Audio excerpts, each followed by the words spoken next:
All right, hello everybody, and welcome to Geopolitical Trends. So excited to be with you. And yes, I am still in the US. I didn't leave yet till next week, and I might even show up for another live stream on both channels. So I'll decide on the next two days or so. So I'll be leaving within probably 4 days or so. So anyway, so excited to be with you here, guys. I got an interesting topic today to talk about, and of course, I had to check and confirm the information.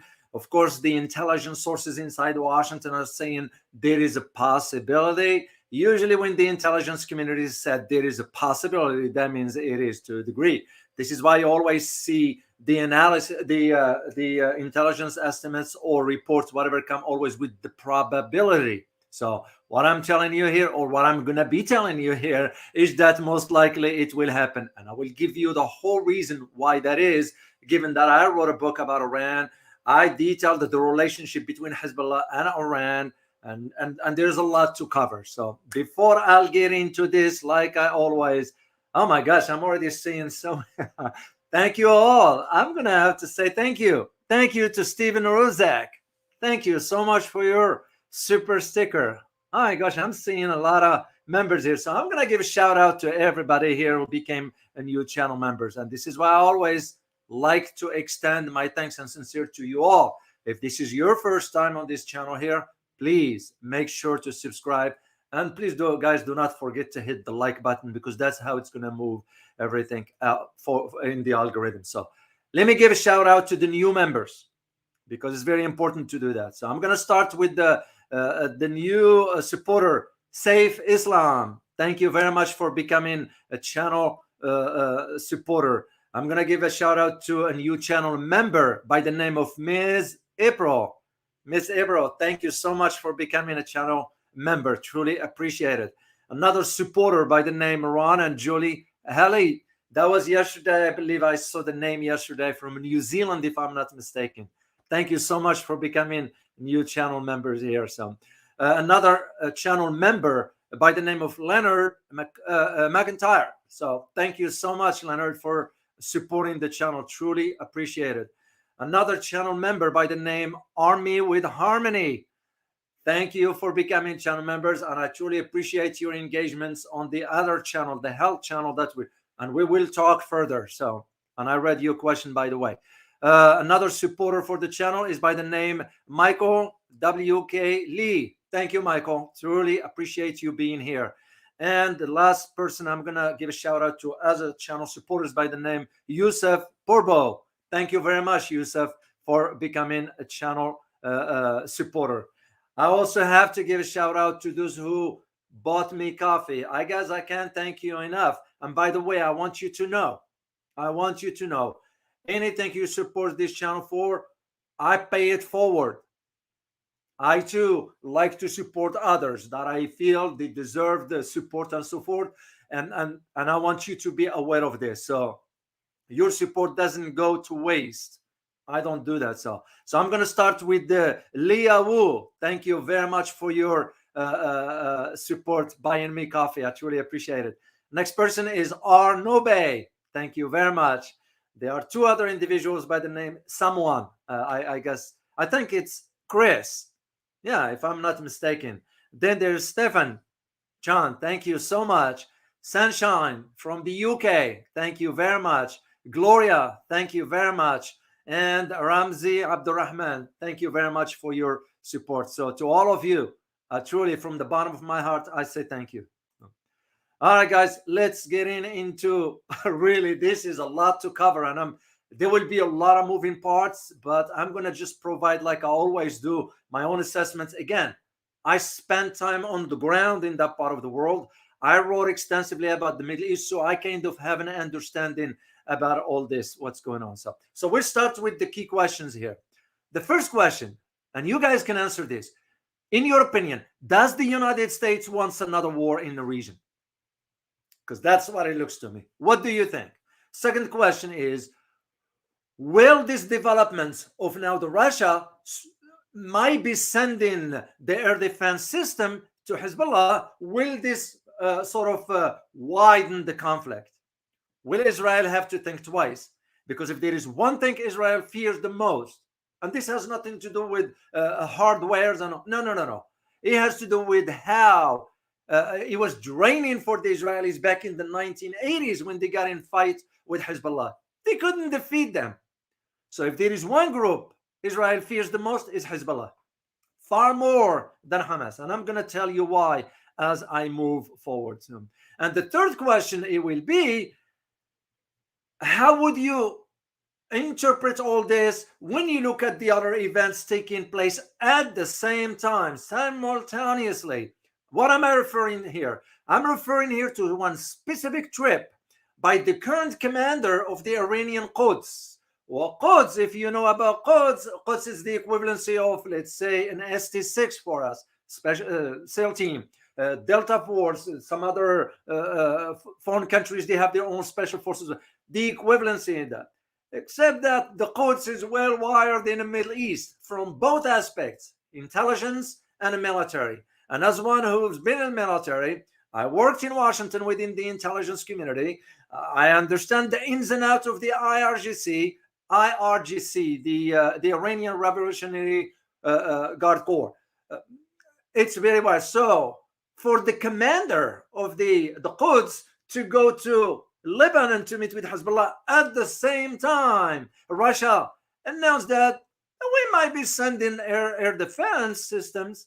It tells me the story right there. So this is exactly what I am going to do into all this here. So, all right, quickly here, I want to show Michael, thank you so much again. Yeah, because I didn't show this one here. I called the name, but I didn't. Here is Leonard. Thank you very much, Leonard. And I have also Army with Harmony. Thank you very much. Oh, that's an interesting question you got there already. Yes, you could read my thesis if you go to ProQuest, and I'm gonna provide a link later on. I'll put a link for you guys. Zeus, good to see you as always, and thank you for your kind support in more ways than one. I appreciate it a lot. So, I gotta have to. You have to. I can't move away from this one. I have to. Super Spurs, thank you so much for your super sticker. Truly appreciate it. And you said your word was thank you. Honest and very knowledgeable man. Thank you very much. I truly appreciate it. Let me quickly look here. So, all right, let's get in, guys, into this. So, well, first of all, where to start with this? Because, as I said, last night I had to check on the information. The intelligence, in some sources inside the intelligence community, saying they got the word. Usually when they get the word, that means their assets, human assets on the ground, sort of confirmed the possibility of Russia sending the air defense missile system. So I'm going to show you some pictures. Then we go into the geography, then the history of Hezbollah. Then I'll provide you a brief analysis. So the systems I'm going to show you, there is no, by the way, guys, there is no specificity as to what type of system. Russia has more than one. Suffice it, I'm going to share with you some images of some systems here. And but there's no confirmation yet as to which one. It's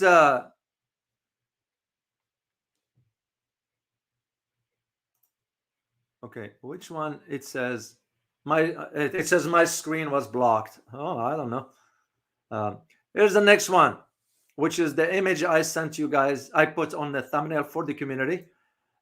This one is mainly for, this is something with a long range. I won't be surprised that this falls within the ICBMs.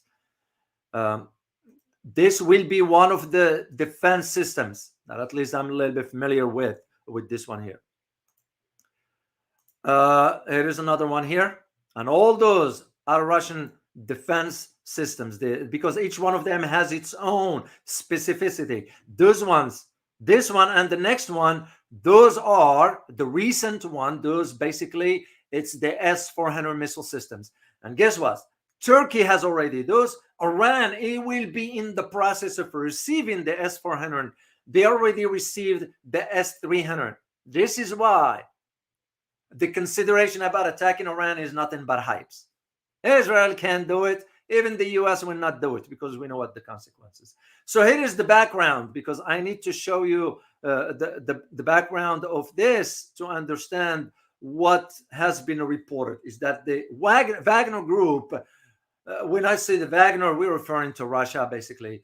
The possibility of delivering or providing an air defense system to Hezbollah, the probability is there. What kind of system? We don't know yet, and those usually won't be disclosed. And I want to show you. Not show you, but rather share with you. Once I get it here, all of a sudden my computer is not working properly. Very interesting. I found it ironic that all of a sudden. All right, let's see here. No, that's not this one here.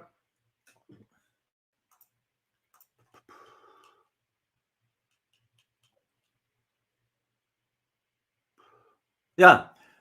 Yeah, it's not coming up. I don't know. But anyway, we got to move on because it has a picture on it, but it's not a problem. So here's what was quoted by a U.S. intelligence officer or official.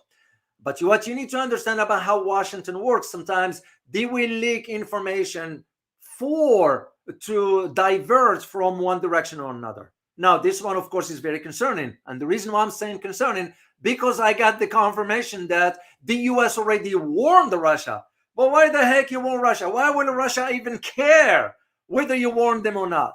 Russians not going to forget what we did to them in Ukraine. So now this one is going to work to the benefit of Russians on a much greater scale, let alone Iran and their partners or their clients in the Middle East. And I'm going to explain all this. So far, what it has been disclosed, but not officially, of course, but the only system I can at least think that will be delivered there will be the SA-22. And I'm not going to get into the technical stuff of it because it's beyond what I am here to do analysis about where the movements are, not the capability. The capabilities make perfect sense because if the SA-22 systems, which by the way, they uses anti-aircraft missiles, which means what? Nobody can fly in. Israel cannot fly. The U.S. cannot fly their fighter jets because the system will be able to intercept those aircrafts. So if Hezbollah is equipped with this, let alone Hezbollah already has over 150,000 missiles. This is why to Israel is going to be like, oh no, there is no way, because Israel fears Hezbollah the most. And you may say to yourself, well, how come all of a sudden Wagner is going to be there or sending? Well, there's always behind the doors or behind the scenes coordinations. Hezbollah is client of Iran. Iran is client of Russia. Russia and Iran been working for the last few years about increasing the capabilities, military capabilities of Iran. And this is why the trip of the Quds commander to Lebanon to visit Hezbollah 2 days ago falls within the realm of what this is all about. So, of course, you all know what the Wagner group is. That was started back 2014. It started with about 1,000 fighters, believe it or not, back then. Today, they are about 20,000 plus. So, and Wagner, they are highly trained. Those are not some schmuck coming out of the streets.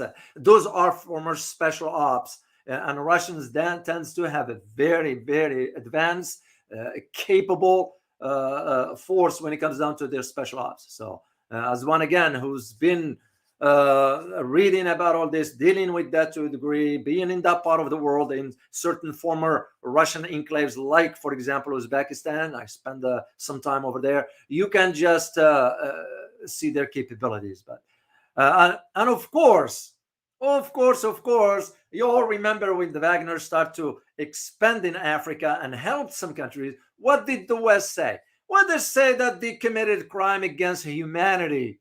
You know, I'm laughing because what we are seeing right now in Gaza is the same thing that the West was claiming that what the Wagner was doing in Africa, which we don't know nothing but a hypes. You know, They're committing war crimes, atrocities against humanity, killings and rape and save, or nothing but a hypes. It's to move the conversation to a different direction. That is what the purpose of it. So here is the important thing. Actually, let me share the map with you. I'm going to go into the geography because you need to see what are we talking about here. Let me get you the map of Lebanon first. Then we'll go into the map of the whole region. This way you'll have a better understanding as I elaborate more. Share the screen. Here is the map here. And I want you guys pay close. Let me make it bigger for you guys to see. Here we go. Full screen. And I'm going to move in through the images here. Here is the area I want you to pay attention to. This is Lebanon. Look where it is. Look where Israel is. Look where Palestine is. So Israel has always fear when it comes down to southern Lebanon. This is why they had to take the Golan Heights region. So when Israel took over the Golan Heights area, it's because they were always a concern, because the elevation, you always have an advantage over there. But that's not the point. The point is, if any attacks comes from Hezbollah here in the south, from the south, which is the north of Israel, and if there are any other attacks from the other direction through groups like Hamas or others, then you add the Houthis. You can see why it will be from all directions. This is why the concern now for Israel is that when, I won't say if, is when Hezbollah gets a hold of the air defense system, is going to change the equation. Mark my word on it. And no matter what they say in Washington, it's going to change the equation one way or another. So, let me share with you the map of the this is the map that I need to see for the whole region, because it's very important to see this one. The Middle East. There we go. And within this, I'm going to leave it open a little bit here for you. I'm going to leave it open for you guys so you can, let me make sure it's a full. Wow, my computer is slowing down all of a sudden. Okay, so we can see. So here's the region. Once again, when you look at where Lebanon is vis-a-vis Israel and Palestine. What's important about this, first of all, geographically to understand this, is that the whole region, let's talk about the geographical area of, you call it Middle East or Western part of Asia, whatever term you want to use. So the whole, let's go with just the Middle East because that's the common, at least here on the Western side. So it's a geographical and cultural region that is located right here on the record on Western Asia. This is why the term comes in, but also part of Northern Africa. This is why sometimes you hear the term about Egypt being part of Middle East. Well, Egypt is in Africa. You know, it goes back and forth, you know. Then you also have to consider the southern eastern part of Europe, which is right. If you look at this area right here, you look at Greece, Cyprus, those are the eastern side. The southeastern part of Europe. So the western border of the Middle East is defined by the Mediterranean Sea, where Israel, as you see on the map there, Israel, Lebanon, and Syria. Those the rest opposite from Greece and Italy in Europe. And this is why it's very important to see the geography, because it plays a role. Like I said earlier, Egypt is in Africa, but also bordered the Mediterranean, and it's sometimes considered a part of the Middle East.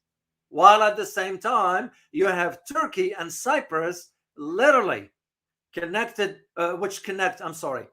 both countries connect Europe to Asia.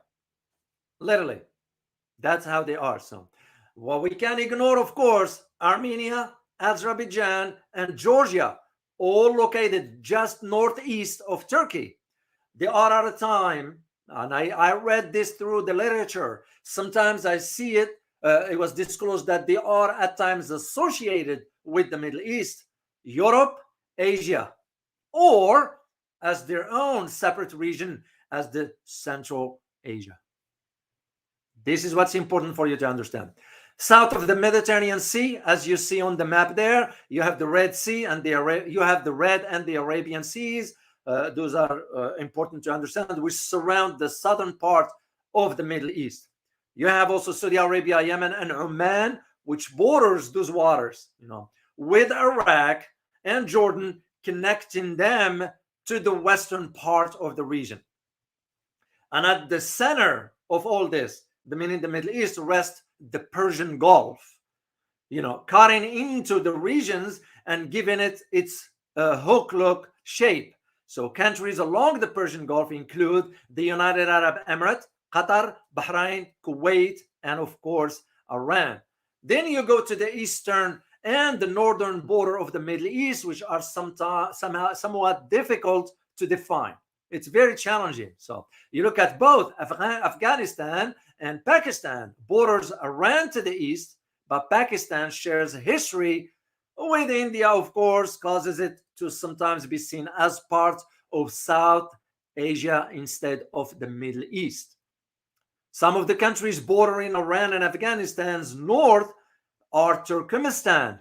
I've been in that country, passing through Tajikistan and Uzbekistan, which are sometimes included within the northern border of the Middle East, but are other times seen as their own Central Asian region alongside Kyrgyzstan and Kazakhstan. So this is why it's very important to understand this aspect, and I needed to share this geography with you to put it in perspective for you to see. Of course, our focus is going to be on Lebanon.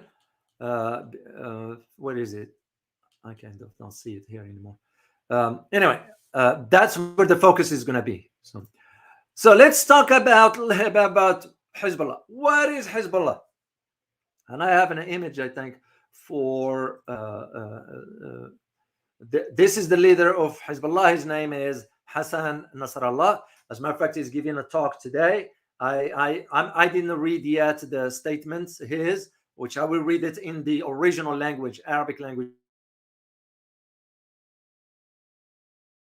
Not have time. That's why I wanted to go ahead and do it. But I can tell you about this gentleman here, Hassan Nasrallah. He is really. It's frozen. Why my computer all of a sudden is frozen? Interesting.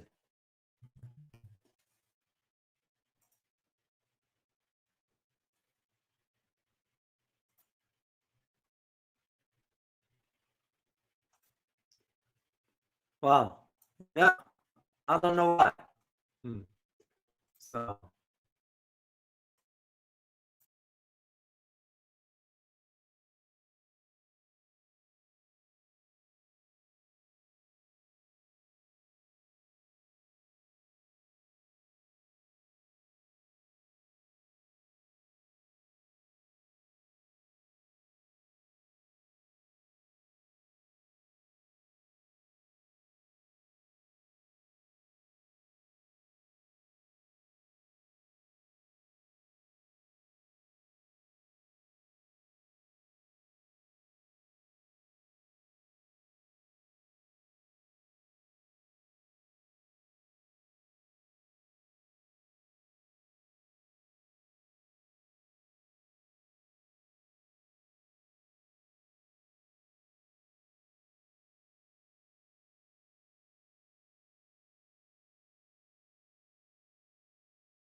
All right. What happened?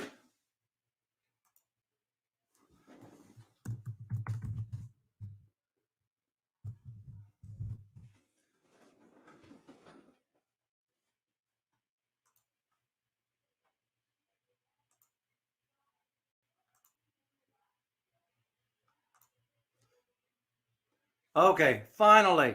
I don't know, guys, what happened. I'm like, it froze completely.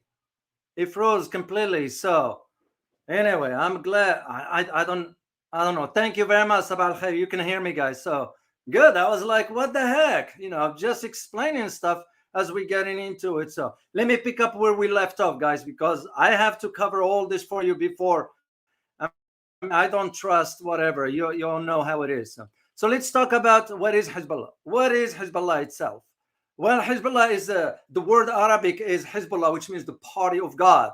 It is spelled different ways. You see it with the Hezbulleh, but it won't matter all this. So one thing I need you to understand: Hezbollah is on two fronts: a political force and a militant or military force as well. So it was sort of that first emerged. Hezbollah emerged back during Lebanon civil war back in the 80s. At that time, the group was some sort of a militia. And that's what caused Israel to think twice about Hezbollah. Well, of course, over the years, Hezbollah became a client of Iran. And how this happened, you may think? Well, it's because it has to do with the social structure inside Lebanon. That is where the difference is. So, and of course, when you go back to the Israeli invasion of Lebanon in 1982, this is why we got bombed in 1986. You all remember the barracks, the Marine U.S. barracks that was bombed? It was bombed because we never understood the multifaceted country of Lebanon with so many different sects, different thinking, different so forth. We couldn't understand that. So we didn't know who's who. And we end up in the middle to the day when they drove a truck near the barracks and just blew up. There were about 286, if I'm not mistaken, people died, American soldier, that is. So. But you do need to understand that history of Hezbollah, how it evolved over time to where it is today. It's so crucial. Without it, all this will not make more sense to you. Yes, you're going to hear some in Washington saying this and that. No, they are not getting to the heart of really what made Hezbollah where it is today and why Israel now is not concerned, is more concerned about, especially when Russia will deliver the air defense system. So I'm going to provide you a brief snapshot of the social structure of Lebanon. This will put it in perspective and moving into my analysis, because that history itself, it paved the way from before, because you have to understand the historical links. Otherwise, things will not make more sense. So here is the formation of the group and its political orientation, and of course the conflict, and that's why its sworn enemy is Israel, and vice versa. To Israel, the sworn enemy is, of course, Hezbollah, but of course is Iran. But so Shia Muslims, to those who speak Arabic and understand the culture there, you get the two major branches in the religion of Islam, Sunnis and Shiite. So the Shia Muslims traditionally have been the weakest religious group in Lebanon. We're talking about Lebanon here, just in Lebanon. So, but they first found their voice, believe it or not, and they became more secular and played a role into the political landscape of Lebanon. That was through none other than Amal movement. If you know about Amal movement, there used to be a guy by the name Walid Jumblat that plays a role into this. This is where Hezbollah moved from just being a militia in the background to a political force that has weight on the Lebanese society. So following the Islamic Revolution of 1979, which basically will change the direction, and of course what followed with this is the invasion of Israel of Lebanon in 1982. I remember those pictures vividly. So, and this is where a group of Lebanese Shiite clerics, That's how it's all started. Formed what was called Hezbollah. So it goes back to the 1982. So, and with the goal, it was one goal and one goal only, to drive out Israel out of southern Lebanon. And they did. So after that, the Lebanese Shiite cleric formed the Hezbollah with the goal of driving Israel, as I mentioned, from Lebanon and establishing the sort of an entity right on the ground. So Hezbollah was based in predominantly Shia area. So, and mainly it's in Beqa Valley. It's called, there is a Beqa in Arabic, it's called Beqa. In English, we pronounce it as Beqa. Beqa Valley, that's what it is. It is in the southern tip of southern Lebanon and the southern part of Beirut. So what happened to Hezbollah at that time? It started to coordinate its efforts closely with Iran, because they are Shia. Iran is majority Shia. So, and this was from the ability of Iran to acquire or provide it logistical support. And Iran did, because Iran looked at it as an investment into the future. I even argued that in a book, and it still holds today, and I'm going to share one with you. So, and this is where Hezbollah drew its manpower. Largely, it draws its manpower from the disaffected younger individuals of Amal movement, which was back then. So throughout the 1980s, Hezbollah engaged increasingly in sophisticated attacks against Israel and fought a Lebanese civil war back between 1975 and 1990. And this is where sort of the group have sort of emerged as a force to reckon with, especially when they start acquiring the hardware and, of course, the training. So this is what's important. Fast forward to the 1990s, when the civil war ended, and after the imposition of certain arrangements on which Lebanon society, several religious sects shared power. There is not one group in Lebanon. They are multi. You're looking at about 18 sects that exist within that society. So the arrangement was to be enforced by Syrian forces. This is why Syria has links to Lebanon. This is why, again, the former prime minister of Lebanon, Rafiq Hariri, was taken out. He was taken out because he was pushing Syria out, and they told him no way. But he didn't want to listen. They took him out. Which has been drawn into the country's civil war in 1976. Why? Because Syria sent its forces in 1976 to get involved as well. So as political movement changed for Hezbollah, so did its ideology, because it started to play a major role in society, has now a say into the political direction. This is why, believe it or not, the rest of the world was waiting for Hezbollah, this leader of Hezbollah's speech, because where it's going to be concerned for Hezbollah, it's credibility now. If he doesn't declare a war on Israel, people is going to lose faith in the guy. If he does declare a war in Israel, well, people in Lebanon support him for that. It's a double-edged sword. It's not an easy position to be in. He understands what lies ahead moving forward. So the continuation for the call of resistance to Israel was by none other than this group. But it's also because the support that comes from Iran. Iran saw the potentials with this group far more than they saw with, for example, the Houthis. Even though the Houthis, you don't undermine them either. They are very, very fierce fighters. And this is why Hezbollah moved forward into where it is today. And as I mentioned, that was back the fallout in 2005 when Rafiq Hariri was the former Lebanese prime minister who opposed the Syrian involvement. They took him out. Fast forward to 2005, days after Syria announced its withdrawal, Hezbollah organized a massive rally in support of Syria.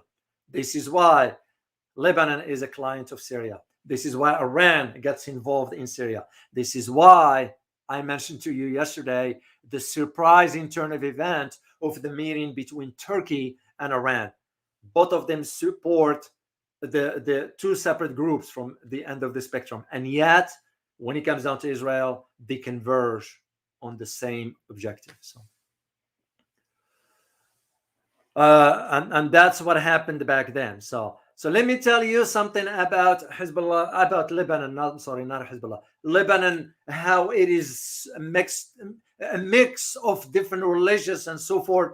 Then it will give you an idea of why we never understood how to handle not only Lebanon but the Middle East for that matter. So when I say we, the Americans as far as foreign policy, but also the Brits, who they had no clue when they were carving out the Middle East. So Lebanon is the most religiously diverse country in the Middle East. I don't care what others say. This is my opinion based on facts and the research that I conducted for my Iran book. So you got about 18 religious sects.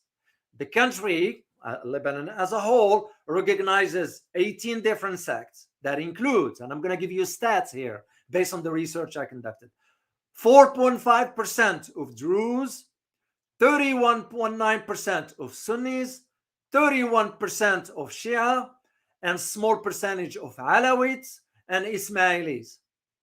Christians have about 12 different sects that are officially recognized by the governments. That includes the Maronites, Catholics, and the Greek Orthodox.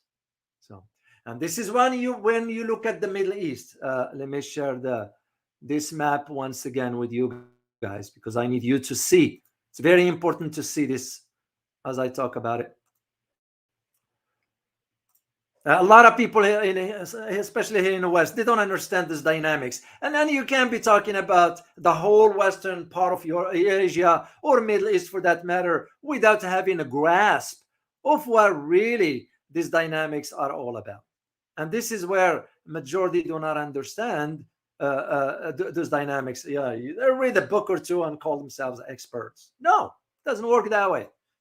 So here's the thing. When you look at the map, the concentration of the Shia population, by the way, is mainly in 4 countries: Iran, Pakistan, India, and Iraq. However, there are limited number of Shias that appears in different other countries. That includes Lebanon, Bahrain, Kuwait, Saudi Arabia, and Turkey, among others. This is where just the majority do not understand this dynamics of how diverse the region is. And for us, when we structure a foreign policy, we have no clue. And why am I saying this? I'm saying this to tie it to what exactly Russia is about to do. Delivering the air defense system to Hezbollah is going to change the equation and change the political landscape in the Middle East, because it is a confirmation that the U.S. dominance in the region is over. It is over. Because now the U.S. will have to think, should we get in with Israel and drag our country into a fight that has nothing to do with our interest? Or do we let Israel handle it on its own, which it can't? This is what's tricky about it. You look at now most of the Arab countries talking towards moving towards the same direction. Like I always say, forming a united front first. Then it might translate to military, it might not. But at the same time, Hezbollah is not going to wait for the Arab world to get together. Once they receive the air defense system, and if Israel moves forward, when I say moves forward, they are those who misunderstood what I said last time. Because one of you put a comment and said, well, Dr. O, Israel already is in Gaza. Yeah, not a full-fledged as they were asking for. Sending few pockets here and there doesn't cut it, because they are concerned. And now this is why the US, and this is again based on what I found, the intelligence individual or individuals who said most likely that probability of Russia sending the air defense system, they wanted to warn Russia. You know, despite what you hear, there is always communication behind closed doors. Even between us and the Russians, between us and the Chinese, that's the norm. There are certain channels that have to be or kept open. But what do you think Russians going to say? They're going to say, well, who cares what you say? Who cares whether you're concerned or not? Because that trust and credibility in the US is gone, and Russia is looking at this as a geopolitical opportunity. It's now or never. Because if they do, once the dust settles, who do you think they're going to remember? Meaning countries that received the support from Russia. They're going to say it was Russia, it wasn't the US, or it wasn't whatever. Now, there are some of you brought up a good point about Saudi Arabia allowing its military bases to be used. Well, there is a treaty between Saudis and the US. Usually when there is a treaty, you have to be bound by certain things. The only difference it will be if the Saudis will kick out the Americans out of the Saudi soil, which I don't see them doing that. To them, Saudi Arabia will be a suicide, which gives me the idea that the Saudis are playing both sides. Yeah, I don't trust what the Saudis are saying. They're playing both sides for regional power. Because remember, now you don't have the animosity between Iran and Saudi Arabia, but the leadership in the region matters. So Saudis won't want to be left behind because Iran will have more influence. Iran is already flexed its economic and military muscles.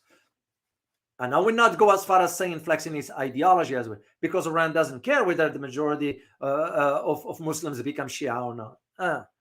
Saudis have made that argument. Back then, Iran wants to dominate the Muslim world. It's nonsense. I'm here to tell you it's nonsense based on the research that I conducted, based on my familiarity, based on the people I talked to in the Middle East when I was there. You have about 1.4 billion Muslims around the world.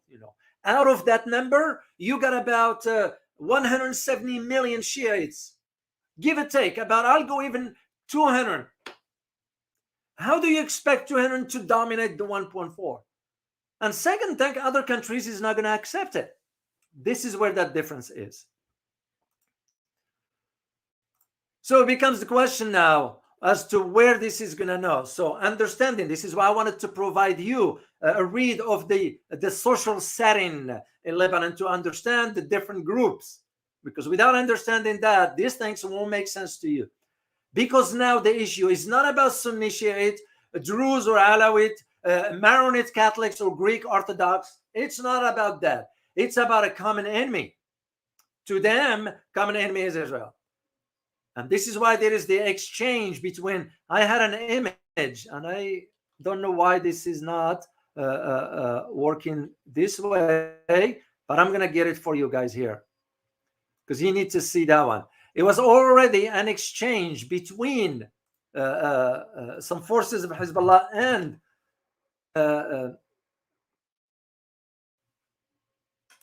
Israel.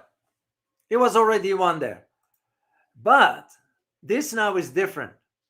This is different but when the group Hezbollah receives the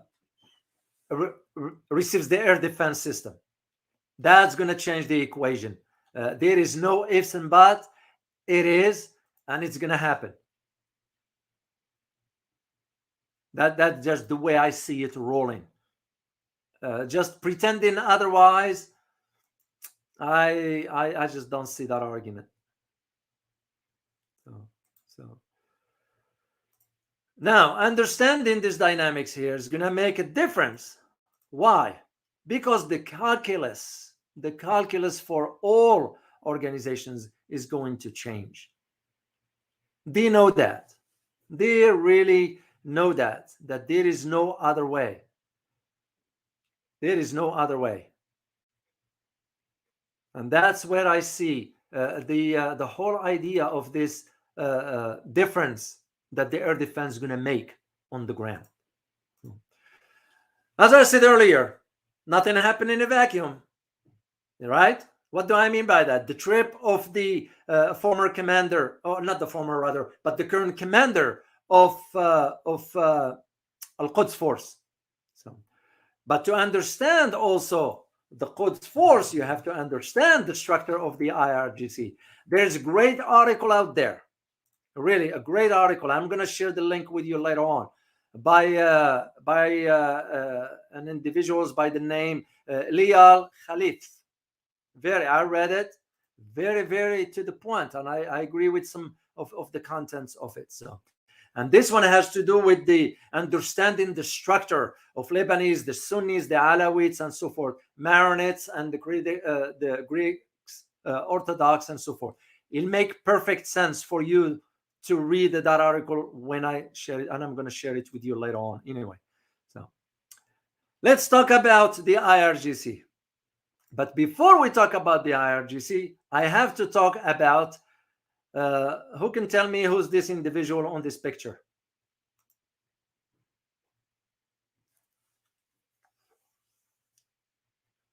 The one in the background here. I just want to say, if any of you know. Because understanding the IRGC is very important. You're absolutely correct, John. You're absolutely correct, sir. It's Qasem Soleimani, and the one in front is that he used to be his deputy, who's now the current commander of the Quds. So Qasem Soleimani, as you may know, was assassinated. He was killed and assassinated basically by U.S. airstrike that was ordered by the former President Trump. I think I left before that event. I was in Iraq at that time, so and I left before that. So what the media is not disclosing, they never disclose this, and I'll tell you this from I was on the ground. Why the Soleimani was there to begin with? It wasn't about preparing some attacks on U.S. forces as they claim. It was about working out some deals to figure out how to maintain peace and negotiate with the Americans to exit Iraq. They never disclosed that one. They twist the truth about it. So when, of course, the former president, which I never, Trump is not qualified to be president. Come on. I have nothing against the guy. In America, we have no leaders. The position of a president ain't about your glory and about your status.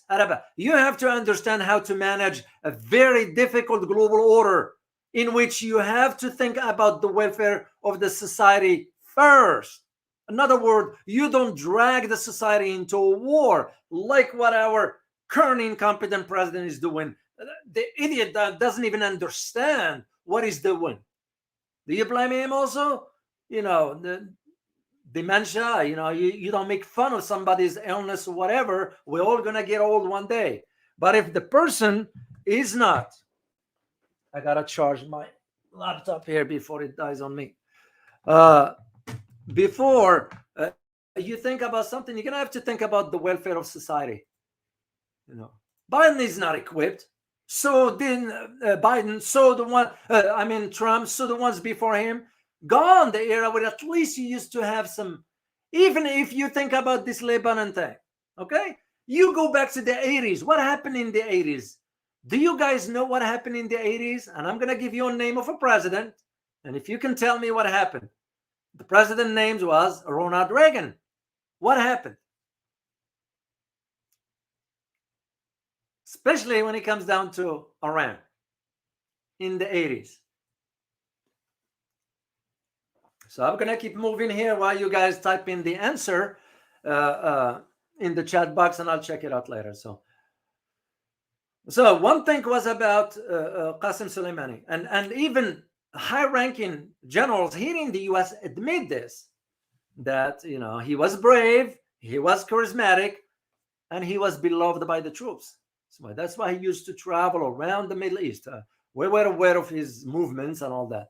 And the reason part of those trips were to ensure that the militias and the groups that are affiliated with Iran have what they need as far as equipment.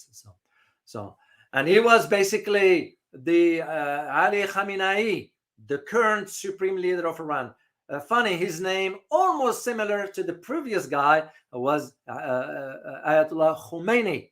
Now, there's a big pronunciation difference here. Khamenei, the current one, Khomeini was way back. And of course, the United States had to target Soleimani at that point because they thought he was planning something, and he wasn't. It wasn't for that. Of course, from the West, he was always perceived as a controversial, and he was the head of the Revolutionary Guard Quds Force. Now, Quds Force is an elite unit that handles Iran's overseas operations, both covert and open, if you will, but mainly in covert ones. But also it deals with the intelligence aspects of it. But Soleimani also worked a long time as a fighter back then because he was part of the revolution, and he moved through the rank. So his understanding of the Middle East dynamics was very, very, because he's been in the combat since his entire life, and this is why the troops back, even the current one, cared for him a lot. So he was quiet, as I said. And this is a description by some high-ranking generals here in the U.S. He was quiet. He didn't care for status and all that. Charismatic guy, strategic and genius and tactical operator. So this is what's important about him. The current one, which is right here in front, guys, the current one is the... I need to remove this one here. I forgot to... Here we go. The current one is Ismail Adani. That's this one here. Is the current one. He was his deputy, and he's the one who made the trip 2 days ago to Lebanon. So Ismail Qani is a brigadier general. I'm sure he moved up to 4-rank general. I don't know this for a fact, but he also served as Soleimani's deputy since 1997. So he's someone also who understands those dynamics and so forth and how it works. Like I said, as far as the Quds Force itself, which is part of the IRGC, the Iran Revolutionary Guard Corps. So very well equipped, very, very, very, very, very trained, highly trained, and so forth. As a matter of fact, they were involved in everything, basically, political, military, and economic. Yeah, it's no small matter. So. And the IRGC has direct link to the supreme leader in Iran, which in the case, Ali Khamenei. But it has two factions, some of which are loyal to, back then, they had two that were supporters of sometimes a president. But because in Iran, you have to understand, there's one figurehead at the top, is the supreme leader, Ali Khamenei in this case, but there's also Iran president. So Khamenei here and the president here. The president is the one that manages the political affairs and the governance. And the current one is Ibrahim Raisi. And before him was, what's his name? I draw a blank on his name. Anyway, you have now the two forces within the IRGC. Sometimes they can be one loyalty here and one the other. But overall, they all fall under the same structure. So now the IRGC is far more political than it is ideological. This is not about Shia stuff and religious, no. And it is different than the armed forces. Remember, IRGC is not tied to the military. It's two separate entities. Has his own budget, has his own training, has his own facilities, has his own capabilities, and so forth. So, and that's just how it works. That's just how it works. So far, they are about 120. It has about 125,000 members in its forces in recent years. This is just what's been disclosed. I am sure the numbers are far than this. So. And within this, it includes the Quds Force. And the Quds Force is the one that Ismail Qani, the current commander, is the commander of. So. And this Quds Force operates covertly and sometimes openly overseas. So, and it works with Hezbollah, Shia militias in Iraq. This is why we couldn't win Fallujah. Why do you think we couldn't win Fallujah? Is because the IRGC, the Quds forces, part of them were not involved, but directing the element battleground. And there's also the Shia in Afghanistan. Why am I mentioning this? Because if you think about Afghanistan back then, it was a proxy war between Saudi Arabia and Iran because of ideological dominance. Both Saudi Arabia wanted the Afghans to be Sunnis, the Iran wants Afghans to be Shiites. That's why the proxy war back then. And we end up supporting the Sunni part, and the Saudis were funding. That's what all the groups back then with Osama bin Laden and so forth came about. So now, one thing I need you to understand about IRGC, to put it within the context of what Russia just stated about providing air defense. IRGC operates most of Iran's surface-to-surface missiles. And it is believed, based on my knowledge also, what I disclosed also in the book, that it is the one in charge of any nuclear activities, whatever way you want to look at it. Nuclear weapon, nuclear devices, nuclear enrichments, nuclear whatever. Of course, it has scientists working under it and so forth. But it is also involved in ensuring the structure of the chemical, biological, radiological, and nuclear weapons, which is known as a CBRN in the military. So, and this is where, if we are to talk about any nuclear apparatus or weapons in Iran, it's going to fall under this group. This is how it's going to work. What is important, as I disclosed in my Iran book, it's right there, Volatile State, Iran in the Nuclear Age. Back then, I argued, you're going to have to think in terms of what lies ahead. What lies ahead is Iran went ahead and start to produce, domestically, indigenous, start to produce anti-tank, wire-guided, what's known as US TOW-2 missiles. Those ones, were shipped to Hezbollah in Lebanon. Not just yesterday. They were shipped back in 2006. This is why Israel fears the most about Hezbollah. Let me look again. I want to look back to the answer. This way I won't forget what the answer you guys about when I asked about Reagan and Iran. What comes to your mind about that? Because there's something happened during the 80s.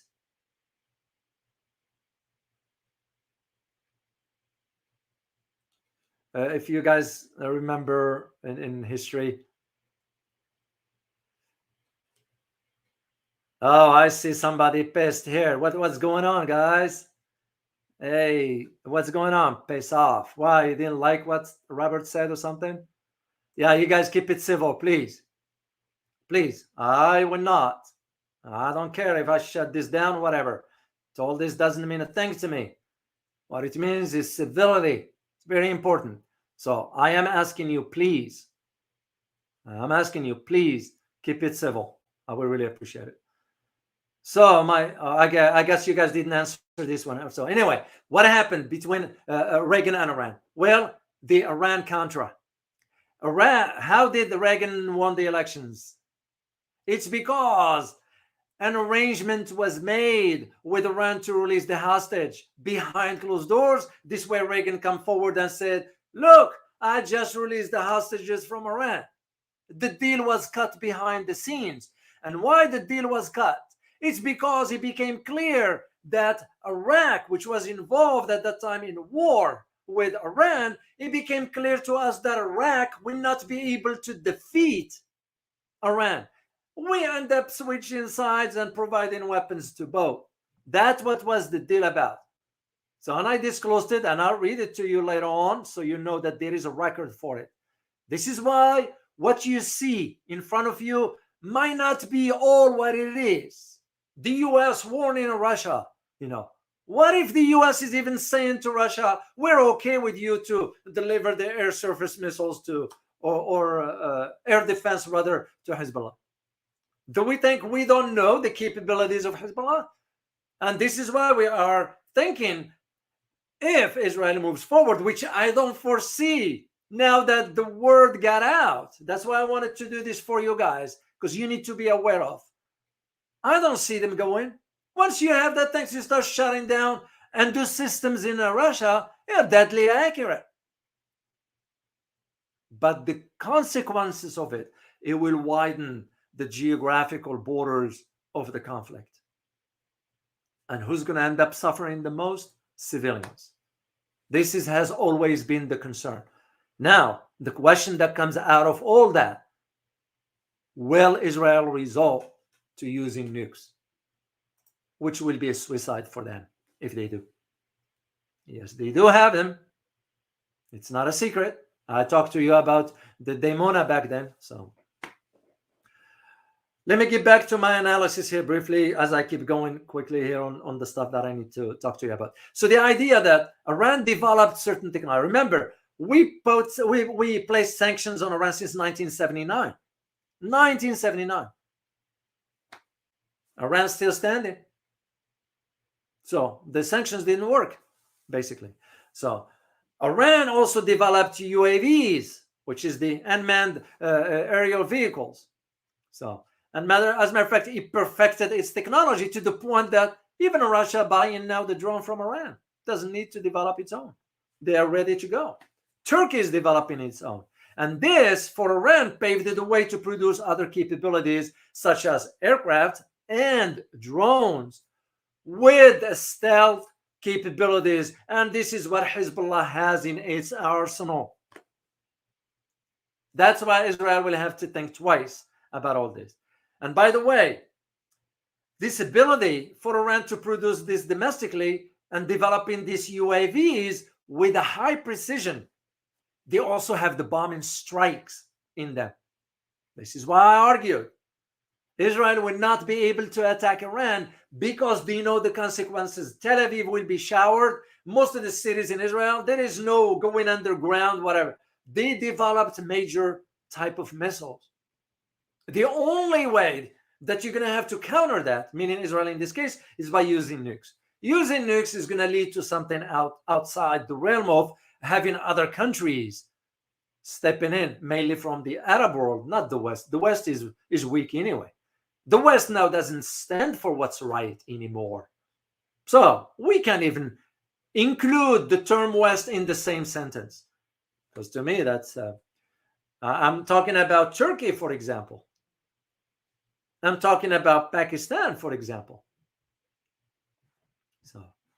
So here is what I wrote back then in my book, in my Iran book. So you guys can check it out. The level of mistrust from both Tehran and Washington, which is evidenced by now these day-to-day exchanges. It's evident to us today. I argued back then that it will only keep coming. I ain't gonna be the end of it just because it was an agreement reached between P5, the 5 permanent members of the UN Security Council, and Germany with Iran regarding the nuclear program. It doesn't mean that mistrust will stay. The same thing, the mistrust between the US and China will stay. The mistrust between Russia and the US will stay. There is no other way. Yes, you may see them shaking hands and all. I'm telling you this based on experience. So this now this mistrust has deeply affected both countries.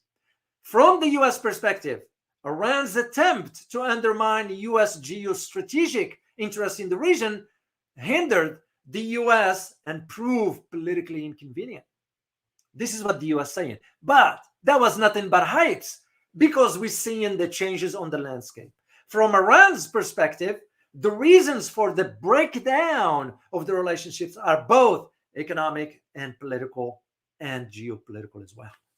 So the sanctions the US imposed on Iran following the revolutions of 1979, of course it choked Iran economically, but Iran managed to survive by using its own resources.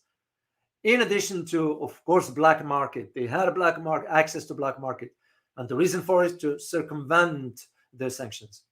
Politically, if you look at it politically, Iran takes advantage of the US policy miscalculations in the region. And we had many failures. So America, and here is the example that I wanted. I talked about this back then, but I am seeing the reflection of it today. I argued back then that America's engagement in Lebanon back in the 1980s and its invasion of Iraq are the products of this miscalculation in our foreign policy. That's why I feel comfortable saying what we have in Washington, those are amateurs. I don't care what others say. So, and I'm going to provide you, as I told you, about Reagan time with Iran. Reagan presidency, it can relate to Iran in two ways. One is the role his administration played during the Iraq-Iran war. And two, Reagan's decision to sell weapons to Iran in return for funneling money to Nicaragua in Latin America. So regarding the Iran-Iraq war, Reagan administration at that time sought to assist Iraq in the hope of defeating Iran. However, once it became clear to us that Iraq will not be able to defeat Iran, the Reagan administration worked behind the scenes to end the conflict, since dragging it out will undermine US interest in the region. However, as I argued back then, it will do the readers injustice if I were to omit the key information that led to Iran-Contra affairs. The essence of the information convinced the Reagan administration to sell weapons to Iran through Israel in return for the release of US hostages held by Hezbollah. See what I'm saying? That? So the Iran-Contra affair, guys, was a clandestine operation conducted without authorization from Congress. The millions of dollars acquired from the sale of these weapons were sent to some groups in Nicaragua and so forth. This is what I'm saying. You have to look at the big picture. And the big picture that I see now, despite what the US is saying, we are warning Russians. The Russians care less now for what the US says. As a matter of fact, Russia now looks at it as this is the perfect geopolitical opportunity to now rearrange the geopolitical tables, to arrange the seats at the geopolitical table. I always say this expression because I like it, because that's how I always see it. There used to be certain setting in a table, the normal thing. Not anymore. The chairs right now at the geopolitical table are being rearranged. This is what I see. And this is why I don't see Israel going toe-to-toe with Hezbollah. They won't be able. And I'm going to be reading the statements by the Hezbollah leader in Arabic language, because there are certain, like I said earlier, translations, sometimes certain things get lost. And I want to make sure I capture everything. And I'll evaluate that based on what I know and based on some of my contacts and go from there. So this is where I see the developments moving forward. And I believe that Israel miscalculated. The way I see it now, they just, we may as well just bomb whatever. That's basically what they're doing. And usually when a country embark on stuff like that, that shows you there is no cohesive strategy onto even how to handle. It's the same arguments can be made about our foreign policy. We're just reacting to events. We don't have a cohesive strategy, foreign policy strategy that is to understand and anticipate what lies ahead. That was the reason why I wrote the books that I wrote, because I was seeing what lies ahead. This is the reason also why I'm in the process of writing a book about China, It's because of what I see coming. And hopefully I'll make a trip to China physically to see things with my own eyes. So this is one of the things I'm doing next week. I'm taking off. Unfortunately, I can't disclose the logo. You all know I can't disclose. I might do some live from wherever I'm going to be. We'll see. We'll see how it goes. But sometimes I believe I have to be on the ground to see with my own eyes. Yes, you have trusted contacts and so forth. That's how I've always done things. You being an analyst, yes, you have to do the research, the academic one, but also you have to be on the ground to see with your own. You are your best judge of how to assess the events on the ground. So this is why I believe I needed to do that. So, all right, guys, I am going to. I'm gonna do go all the way back, take a look, few questions here. I'm gonna see for tomorrow, guys, if I have time. I'm going to do another live because remember I have to travel, but I have to make my own arrangements and so forth. We'll see. But I can't stress enough. Your support means a lot to me, and I want you to know, guys. I don't take it for granted. I don't take your support for granted. Please, at this time, hit that like button since you are in front of a computer. I will really appreciate it because that's how we further the algorithm. I thought they shut this down because it went blank on me. It completely froze. So I didn't jump to that's what it was, but I thought it might be because the sensitivity of the issue. But so please hit that like button and subscribe if you have not done so already. And I'm gonna go all the way to the top. Then we'll scroll down and see. Just make sure you mark Q so I know it's question. Oh, here is Boone. I saw it as I was scrolling up. Thank you, Boone, for your support. Thank you for being here. Truly appreciate it.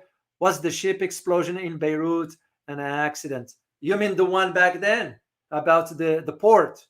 Oh yeah, it wasn't an accident. It wasn't an accident. I don't think so. Speaking of the port, I'm glad you mentioned that one, Boone, because I have to share a picture with you of some specific type of drones underwater. Yeah, and makes you wonder why the Palestinian groups are disclosing that. So I'm going to share the link. Of course, I read it in Arabic language. And I found the translation for you guys. But what I wanted to share mainly is the picture.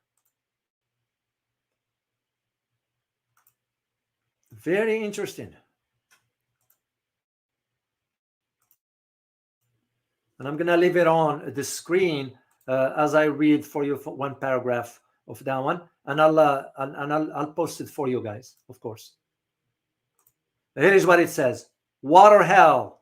What do you know about the stormy Qassam torpedo and its destructive power? That's what you see in the image right here.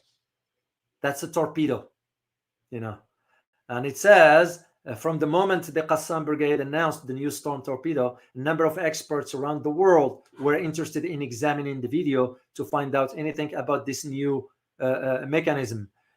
Yay, Stone, a journalist specializing in naval military. So those are water marches, guys. Yeah, I saw specs of it in Arabic language right here. It says Namudaj Lihaykal Torpedo Al-Asif. This basically schematics, the schematics of this underwater torpedo. And this is Fatil Tashghil. This is the primer for this. This is the that's the camera and so forth. This is the fin. That's how we guide it from one direction to another.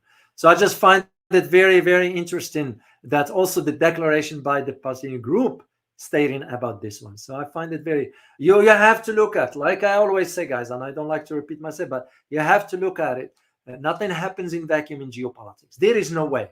No matter what anyone says, nothing happens in a vacuum. The trip of the Ismail Khani to Beirut, the announcements by Russians. Speaking of Russians also, I did come across that now the Soviet, what am I still thinking? Putin decided to, guess what to do? To cancel the Russian ratification of the nuclear test ban treaty. He's not signing it. He is not renewing it. He said we're done, which means that the treaty in itself, if you know a little bit about, I disclosed that in my Russia book about the death of the NPT. Then I said, not the NPT, I'm sorry, the NFT, it's the acronym, I forget the name of it, but it has to do with the nuclear aspects of it.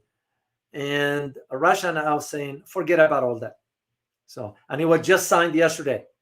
So it's the Comprehensive Nuclear Test Ban Treaty, known as CTBT, against the backdrop of the war in Ukraine and the crisis in the Middle East. So the treaty by itself was adopted by the UN in 1996, which aimed to ban all nuclear testing, but has not been implemented because a number of major nuclear powers, most notably, China included, most notably the United States and China, have not joined that in. So Russia said to itself, forget about it too. We're not going to do it. And I can see the reason why. Because now it will allow for the cooperation between Russia and China. And Russians tends to be good in this kind of technology. So is the Chinese. So this is what I see coming ahead. So all these developments and changes that's taking place there. So.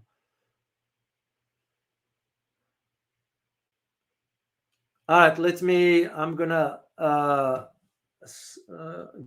go down into the questions.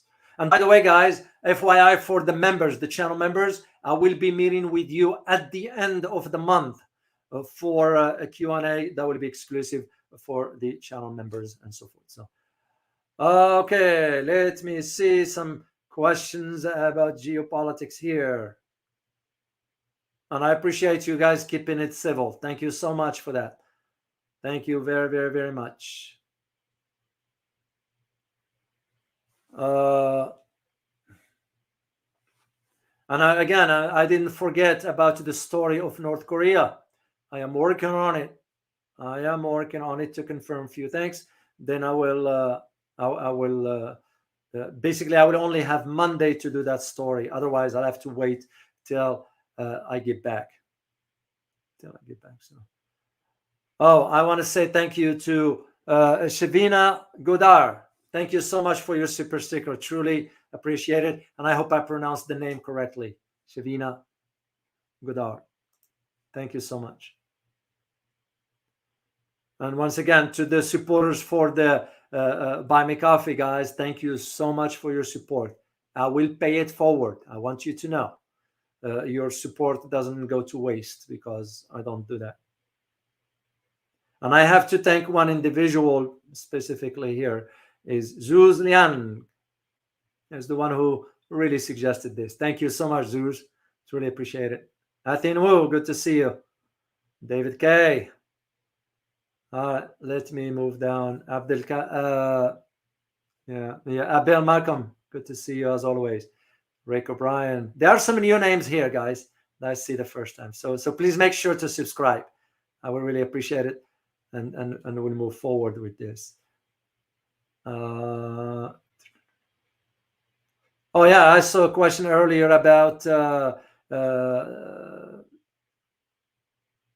I forgot it, about the PA, my thesis and on all that. Yeah, you can find my thesis in you have to go to ProQuest, I believe. That's where you find it. Because remember, I graduated in 2012. I finished the studies for the doctoral stuff 2012 and officially was awarded the degree in 2013. And I'm going to share the link with you for that one. So here's the link for ProQuest. If you guys can That's what it is. And my dissertation was under the name of United States Foreign Policy Towards the Middle East and Transnational Terrorism. That's what it was about. So, and I'll post the link to the ProQuest. So you have to go, because remember, you have to go a decade back or so to find that out. I do have a hard copy in my own computer, but those are, you have to go through email and so forth. And I usually, if I don't recognize the emails, people in my contact, I don't answer them, period. Because that's how hacking happens. Don't open any email, guys. That's why I said, if you ever receive any email that says geopolitical trends, Dr. O asking for your donations, and I don't do that. I don't do that. Your support, it's your decision, not mine. And I am very grateful for it. Oh, here's a question here from quickly. I see China, the side you don't see. Rich. Oh, I'm sorry, not this one. I missed this one here. I meant this one right here. Walks upon water. David, what is Kuwait's position on the Israel war? Kuwait has a huge U.S. base, but who do they support? They are literally sitting between Iran and Israel. A good question. First of all, Kuwait doesn't have a lot in comparison to, for example, Bahrain. Bahrain, that's when our Fifth Fleet. But I'll give credit to Bahrain because something just happened yesterday. Bahrain, believe it or not, is calling its ambassador from Israel now. I did not see this coming. I'll admit it. I'll admit it. Because the thinking was that Bahrain is pressured by the US. But for something like this, if Bahrain did this, that means this telling to the US, well, you can't have it both ways. Either we do this, or we're going to have to even ask for you to reduce your presence here in Bahrain. And we can afford that. This is why Saudis, if they allow their airspace to be used, that's bad news. That means Saudis are just talking. That's what I disclosed also in the book back then. Saudis will have to think about, try guys, here, I'm going to share it with you. Try to upload my Saudi book. It's free. I'm going to share it with you. Go ahead and sign up for this one here to confirm your email and upload it. It's right there. You'll find that I disclosed all this. Saudis might be even doing some talks because the amount of weapons they have. But on the other hand, things don't work that way in the Middle East. It works differently. Saudi Arabia is not going to come to the forefront. Turkey is not going to come to the forefront. Jordan is not going to come to the forefront. Even Iran is not going to come to the forefront. They're going to go through their proxies, their groups. That's usually how it works. I don't see them doing that. So yeah, Kuwait is staying mum about it because we do have a presence there, but I don't know exactly. I see a question here from Jerry.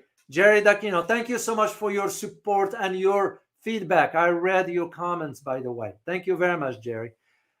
Question, Jordan and Saudi Arabia betrayed Yemen, denying the use of their airspace to attack Israel. However, authorizing the US and Israel to attack Yemen. Why they did?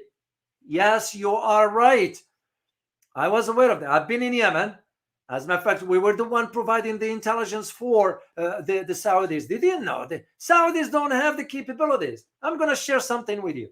It's not classified, but it's embarrassing for the Saudis.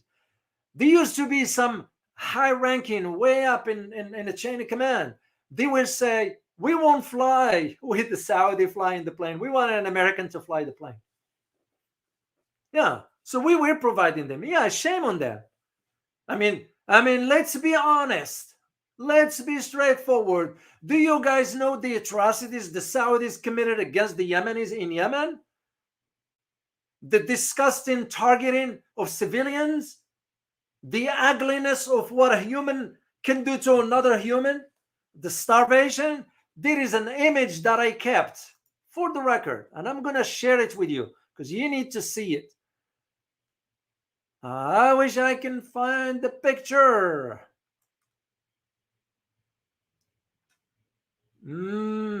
and I wrote about this one.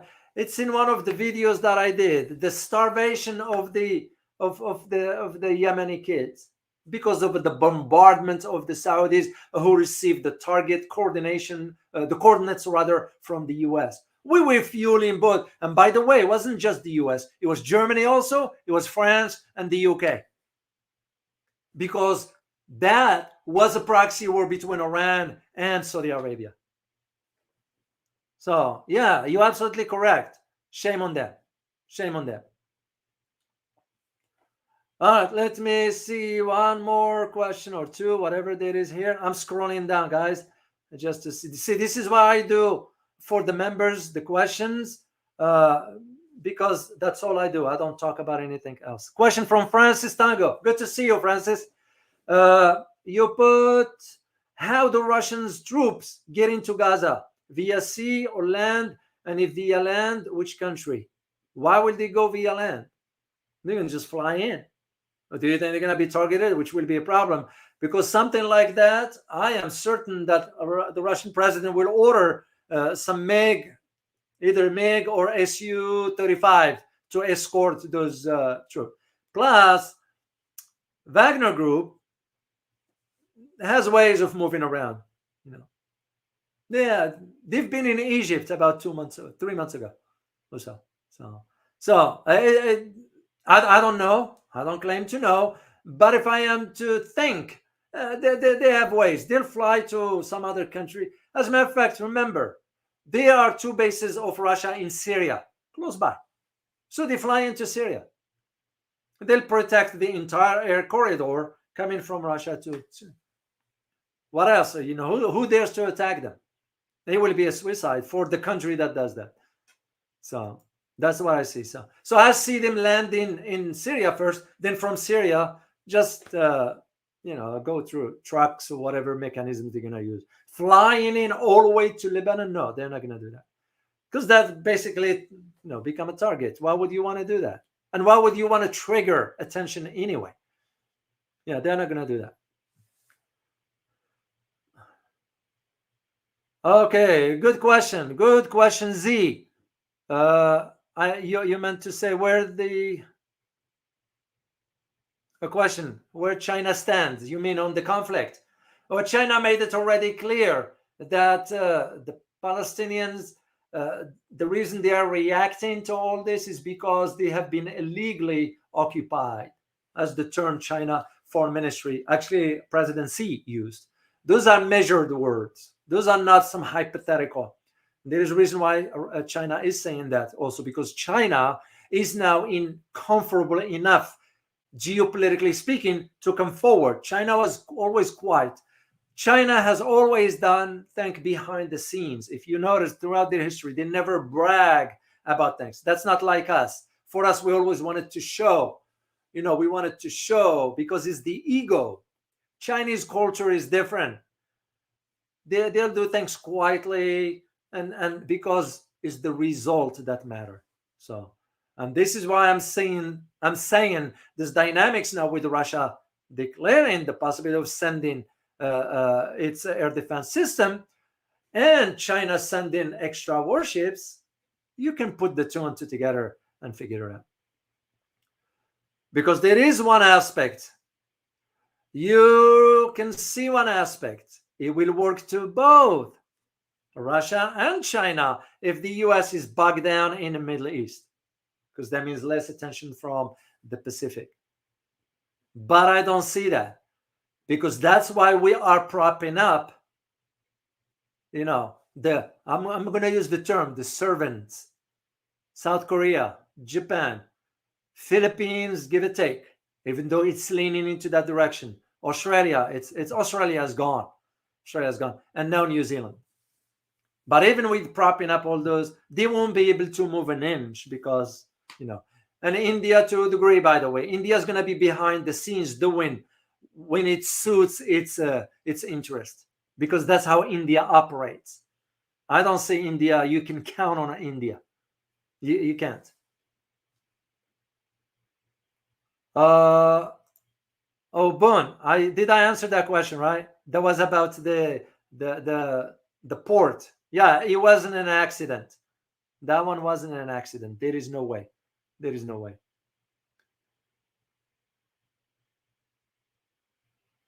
Okay, let me see here. Abhi, thank you very much for your question. You wrote, David, do you think which country should try to moderate in this situation, like Switzerland or China or maybe India? I'm not understanding the question. If you will be kind, just reword it because it's not clear to me exactly, and I don't want to answer something I am not certain of because uh, I can misinterpret your question if I couldn't understand your question. So okay, let me see. Uh, Z, I think I answered that question. Where's China? Where's China in all this? Well, China, it's beyond China. Remember, it's increasing its cooperation with Iran. So it's if it needs come to be, the last thing that China can do doesn't have to send troops. Provide. Can anybody tell me what China can provide Iran? Yeah, that's a question for you guys. Type it in. What in case? What will China provide Iran? Something so crucial. Yeah, I'm gonna wait for your answer for that. And I'll check it out.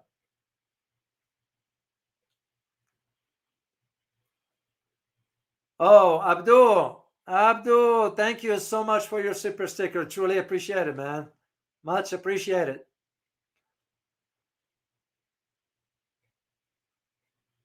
Okay, I am towards the. See if you got an answer for this.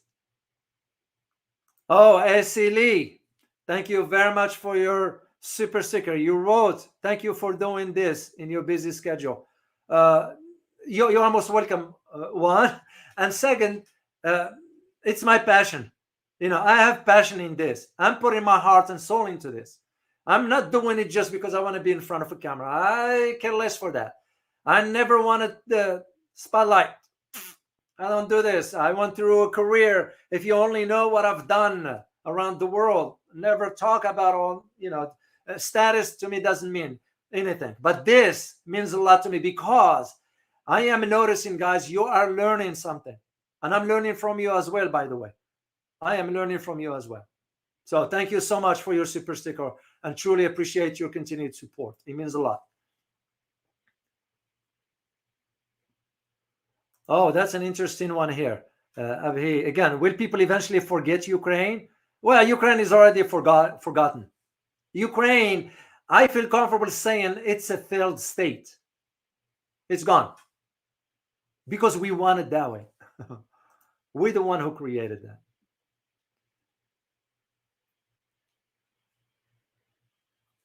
All right, let me see. Taleh, you wrote, thank you for your time, Doc. You are most welcome, Taleh. And I enjoy this time with you guys. That's why I'm doing it. I'm sure you noticed I'm doing live streams a lot on this. It's easy for me when I'm by myself. I just solo scroll and talk on the stuff. But I have the background into all this. I'm not talking on the top of my head. I've been on the ground. I spent a lot of years in the Middle East. I understand it. So you're most welcome. You're most welcome, Taleh. Okay, let me see another one here. Will Turkey, that's from Amber Spirit. Will Turkey be forced to abandon NATO? No, it won't. No. Because the only way NATO will have to be dissolved. As a matter of fact, this is big if Trump run for a re-election again, because they're trying to put him in prison, whatever that is. I don't care for the guy, but you give him credit that he's a straight talker. He's a business guy. New Yorkers tends to be abrasive personality. That doesn't mean they're bad. It's just that's how their personality is. But one of the things he's calling for is disbanding NATO. So NATO is, to me, NATO is the threat to global security. You need to get rid of NATO. And second, why are we paying 70% of its budget or 70 plus? Why? What does NATO does for me? What does NATO do for me? No. Turkey won't, but NATO also understand that it won't be good for NATO if Turkey is not a member. Just imagine this. Hypothetically, Turkey leaves NATO, and all of a sudden said to Russia and China, you guys come in here. But what Turkey will have to do? It will have to upgrade all its weapons, because it's getting a lot from the West, mainly American weapons, some Germans. So, and remember, if you change your weapons, that comes with the training, spare parts, and all that, and the time to train a new individual. So I don't see that. I don't see that happening. All right, let me see your question.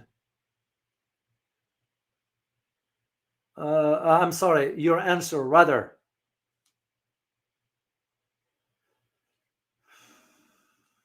All right. And I even forget what the question was. What was the question, by the way?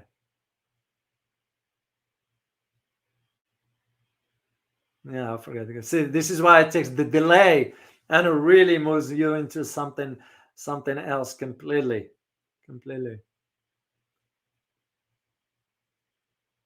Oh, Anwar Abu Bakr. Thank you very much, Anwar. You put, or you wrote rather, which actor or nation state should we be paying attention to next? Oh, that's a challenging one. It depends on what. What are you talking about? Are you talking economics, finance, geopolitics, military, social? For now, the attention is on the Middle East. It's on this conflict between Israel and Hamas stuff. But if Hezbollah gets involved, or fully involved, they're already on exchange. If fully involved, because this time around, I don't think so. Israel is going to go into Lebanon. There is no way. It would be a suicide for them. That means we have to get involved, and if we get involved, it's a very, very problematic. Very problematic.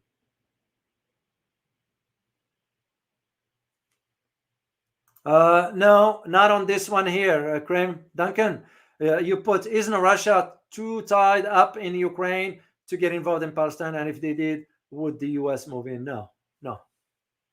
The U.S. is already there. U.S. is just not. They're already there. And Russia, Ukraine is a failed state. Yeah, Russia will have to maintain certain, but it doesn't have at least to do what it did 6-8 months ago. I mean, come on, just guys, think about it logically. How hard will it be for Russia to take over Ukraine? But again, Russia's not going to do that, because you're looking at the consequences for civilians. Russia wouldn't want to do that. They're not going to do it. As a matter of fact, I got a word that now the Jews, the Israelis, the Russian Jews live in Israel are leaving. And guess where Russia is going to settle them? In eastern part of Ukraine. Yeah, that's what's going to happen. Shalom and me. Arm me with harmony. Okay, let me. Yeah, I forgot the question, guys. But anyway, gotta move on.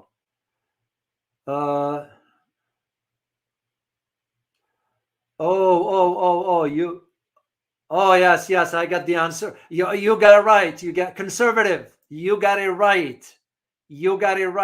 About what China is going to provide Iran. I also see it here in a foreign language. Some of you wrote it right there. Sabah al-khair. Sabah al-khair means good morning, guys. And the person who wrote Shara'ih Raqmiya. It's, oh, yes, you're absolutely correct. What we call Shara'ih is... what I draw blank on the word here.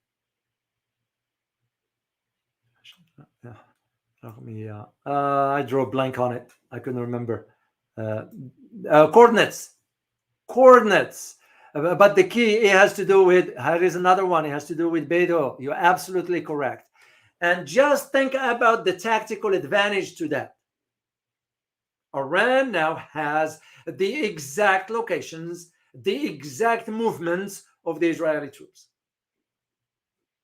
Because it doesn't have to go through GPS, because controlled by the US.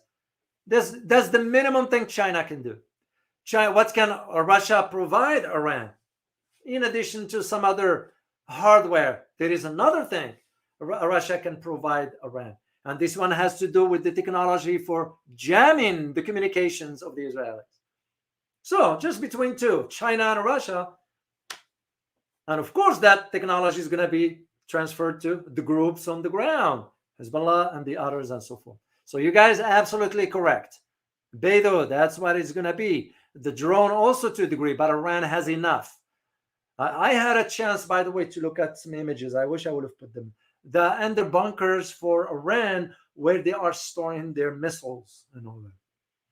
Massive amount. I was very surprised to see what I saw.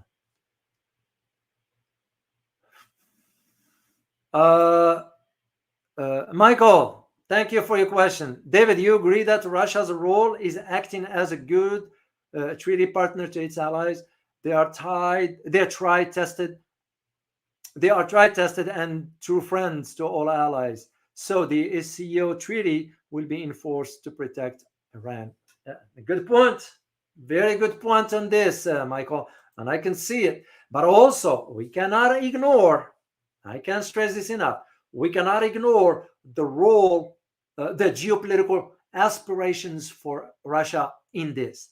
This conflict paved the way to relieve some pressure on Russia to really now concentrate on the much bigger picture, because the concentration that was about Ukraine 100% now will have to be decreased to about 50. I'm just giving examples here. So yeah, so Russia also has geopolitical calculations to this.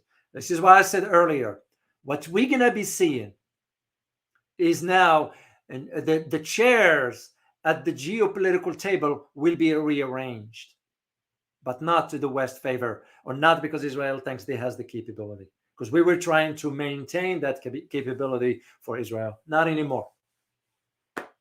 That's how I see it. Thank you so much for your question. So, okay, guys, wow, I don't know where time got. Oh, Osiris, here's Osiris. Thank you so much for your support, Osiris. And I always give credit where credit is due to all of you guys. So Osiris has been one of that since he came on board way back in both channels. I thank you so much, Osiris. Truly, truly appreciate you for your continued support. And to all of you, I say, guys, please hit that like button while I am reminding you. I cannot thank you enough for this, because that's how we move the algorithm for the video to be shared with so many, because we need to provide awareness to other people. I see your point. Afif Khan, thank you so much for your question. Is the attack on Gaza resembles the same like Pearl Harbor and 9/11? Yes and no to a degree, but on the other hand, you're gonna have to think about, did the Israeli knew about something about to happen and let it happen? Did the US knew about 9/11 and let it happen? Did we have chatters about the Pearl Harbor and we let it happen so we can justify a war? Those are legitimate questions to think about. And once you think about how, at least for us, our government works, then you'll come to the conclusion that, oh, this is like what we are hearing already, that now what we're going to have to be worrying about now, terrorism attacks and all that stuff. Same playbook we had prior to 9/11. Yeah, to a degree, because the images you see, I mean, if you see most of the civilians are children, and this doesn't impact you, maybe you don't feel emotions much. I don't care how disciplined you are, how tough you are, how pictures like that, especially for children, because children are weak. They can't defend themselves. And when you see images like that, you're going to get upset, and rightly so. And I don't care which government is. I mean, I say it's shame on my government. And I don't even care for my government. Shame on them. If I had a word with Biden, I'll tell him you are a disgrace to the American people. And to all politicians, by the way, not just him. All of them. I put them all in one basket. So yeah, it is heartbreaking when you see this massive crater in on the attack, the bomb that was dropped, and most of the civilians, children. No. Shame. But now the balance is gonna be it's gonna be even up when the air defense missile, the air defense system from Russia arrives into the area. You're gonna see some changes. Of course, Russia cannot get involved directly, otherwise it would be a declaration of war. What it will be different if, for example, the Russian base in Tartus is attacked. That's a different conversation. As to the Saudis and Jordanians, well, shame on them. And I don't give a damn about those, because like I always say, most Arab leaders, again, not Arab people, governments, they talk. And I was like what I always say, watch what a man does, not what he says. Everybody can talk. It's in action that matters. So, Sadiq Hans. Hi, Dr. O. Good work. Thank you. Thank you very much. I appreciate it. Oh, man. You put a question from Jim Pasarotri. Question: what's the significance of the Gerald 4 in the region? What would be viewed as a threat to U.S. servicemen? No, it's posturing. There's that term in posturing in international affairs. They always use the term posturing. And also, because you have to think about in terms of a reflection also of the ideology. Because as you know, in political science, there are the two main principles of realism and liberalism. Realism tends to push for, I gotta flex my military muscle, I gotta show this, I gotta show that. Liberalism will push more for coordinating, cooperation with other countries and so forth. For us, is nothing more, nothing less than just sending the posturing.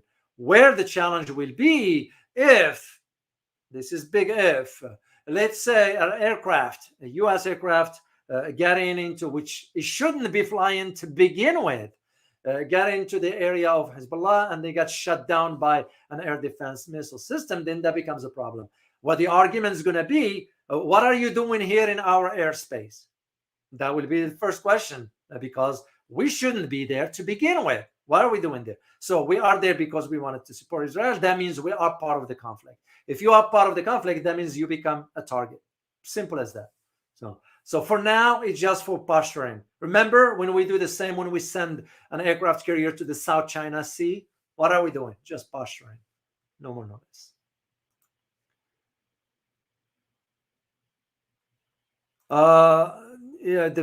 What's your thought about Hassan Nasrallah? I didn't listen to it yet. I gotta read it in Arabic. I'm gonna read it later on this afternoon because I have some stuff to do. And tomorrow, if I do live, I will comment on it. But I have to read it in its original language, in the MS, Modern Standard Arabic class. MS, Modern Standard Arabic. Okay, guys, I am gonna sign off here. I just want to don't miss anybody. I saw a question here. Army with Harmony, you say update on Niger. No, I don't have any much. Things quite down. As a matter of fact, now what's his name? Ibrahim Traore of Burkina Faso. He lashed out, and majority of African leaders, and rightly so, because they are puppets. They're puppets of the West. I'm going to be doing a video about Africa, and I tackle this particular point, but not Niger, about the whole region. When it comes down to how now Africa is also becoming part of the geopolitical competition between major players. So that is what I see. And once again, guys, thank you all for your support. And see, here is what I have to check because I don't want to miss. Another one from Anwar Abu Bakr. Thanks again for your super sticker. Is it Israel fear that the Iron Dome can be overwhelmed? Does Hamas or Hezbollah have or could have this capability? You mean, what do you mean by capability? capability of having something similar to Iron Dome, or the capability to overwhelm the Iron Dome. So I don't know which one, but I can answer one or the other. I will go with the latter, that both Hamas and Hezbollah have the capability of overwhelming the Iron Dome. Let alone, don't forget the Houthis. Houthis will also be part of that. It's just shame, once again, on Saudi Arabia and Jordan. I always view them as, remember, they are two monarchies. What is the most concern for them? Survival of the monarchy. They care less for, no matter what you hear. So yeah, Iron Dome is not even working properly. You look at or the Patriot defense Patriot system. You look at when the Houthis back then during the war in Yemen, when they launched a missile into an oil refineries in Saudi Arabia, the Patriot missile systems, they wasn't able to defeat it, even though the Saudis were lying. Oh, we have destroyed missiles, whatever. That wasn't true. I wrote an article about it, and I documented where I got the information, and it was accurate. So it's the same thing. The Iron Dome is not, and what makes it even challenging is when, for example, Hezbollah will start using the ones from Russia, if Russia provides them those kind of missiles. But they don't. Russia doesn't have to, because Iran has them. Hypersonic, you know how fast it goes. That's what it is. This one, I can read this language. Can anybody? I don't know what it is. So, sorry. Okay, let me see. I am scrolling down here. Let's see. Oh, P2, I want to say thank you for your super sticker. Truly appreciate it. Wow, that's so generous of you, Pito. It's so generous of you, man. I really appreciate it. And this is what I'm talking about, guys. Is the idea? It's the thought. That means a lot to me. What it tells me is you guys appreciate what I'm doing. That is not a waste of your time. Because you know me, I will not. I promise you, I will not waste your time. Because I don't want to waste mine. I'm putting my heart and soul into this. I'll do the research. Sometimes I'll stay working till about 2100 hours. Usually I go to bed early. But if I am to prepare something for you for the next day, I have to go over the information to confirm it once again, to make sure, because my name is on this. So, but a reaction like this from Pito means a lot. I truly appreciate it. Thank you so much. Thank you so much. And I am hoping one day it will be a measure by which, I can meet with you guys. I would love for that to happen.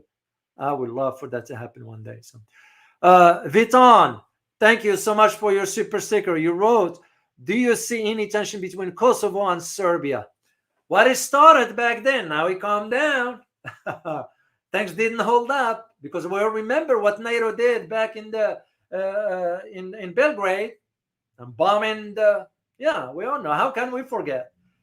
No, because they can coexist is when tension is introduced intentionally for purpose. So far I am not noticing much. Things have calmed down to a degree, but that part is always flaring up. It's no different than Armenia and Azerbaijan. It's always flaring up once in a while. It's no different than even the Arab-Israeli conflict. Sometimes does settle down, then it'll flare up. This one, to me, it's something doesn't bode well, because for something like this to happen, and you tell me with all the capabilities Israel has and all that, they didn't know, that just doesn't add up. It does not add up. That's the way I see it. I didn't see it. So thank you so much for your super sticker. Truly appreciate it. All right, guys, I really enjoyed being here with you. I'm gonna be working on a story for you for tomorrow if I get to it, if I could confirm it. Otherwise, I'm still here till the beginning of the week. That's when I'm not gonna disclose the exact dates, so you all know why, security reasons, and it has nothing to do with you guys. So once again, please hit that like button while you are there. I will really appreciate it. And also subscribe if you have not done so. Share the word about the channel with others, because that's the only way. Word of mouth, worth a lot. To the people who support me on Buy Me Coffee, I sincerely say thank you to you. You kind of stepped up. It says a lot to me. And by the way, to all of you, what you guys doing, it pushes me to do more for you, because I am also learning through this. I learn about stuff with you.